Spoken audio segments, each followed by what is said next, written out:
Last week, I settled the debate of whether infinity or mending should go on a bow, which led me to think of 4 other of the most controversial questions in Minecraft, and I answered them all, some of which are debated by millions, while the others could be brand new to you.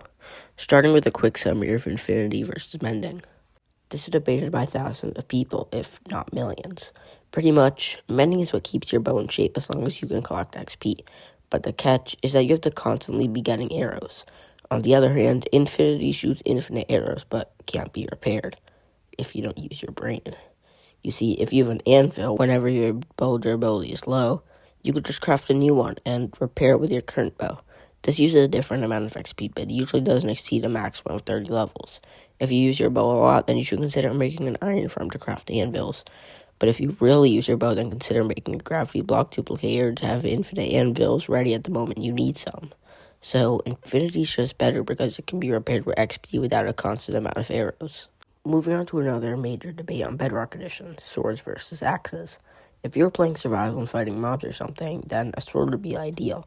It costs less than an axe and deals a bit more damage. But if you're a PvP layer, then using axe is better. It costs 1 more material to make and it does 1 less damage than the sword. That seems bad until you realize its ability to stun.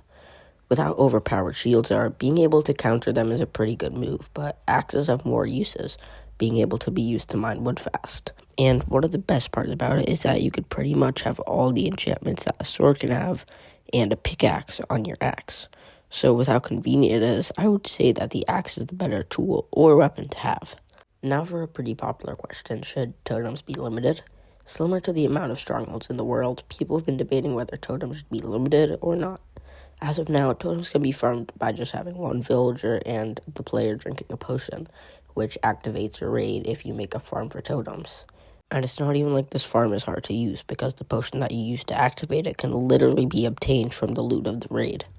If there were only totems from the dying and stronghold chests, or were limited in some way, then players would be more careful in hardcore. Not so careful that they wouldn't do anything, because obviously they'd have good armor, but careful to the point where they aren't playing brainlessly. So I'd say totems are better off limited. Which leads to the next point. Should Minecraft stop worrying about early game updates and shift to late game? This for me is a definite yes, because after you beat the game, you get an elytra and start farming items and the game becomes boring. Similar to how you have to go to the end and get an elytra, or how you have to get keys to unlock the vault in a trial chamber. You should somehow be able to unlock more items. Enchantment should be similar to armor gems, rare but overpowered, and only being able to be obtained by exploring or defeating mobs. They shouldn't be able to be gotten by giving 20 emeralds to a librarian. There needs to be more items like armor trims and less like gold. So in general, I'd say Minecraft needs to worry more about what happens after the end and less before the nether. And finally, for the last question of this video, Java or Bedrock Edition? Bedrock has over 150 million players, which is almost 3 times as many as Java does. Java's advantages are free add-ons, worlds, and a pretty popular server, Hypixel. Java's where all of Minecraft's updates go first, before Bedrock. But many people would rather play on an iPhone, iPad, or console than spend $26 while having to have a PC.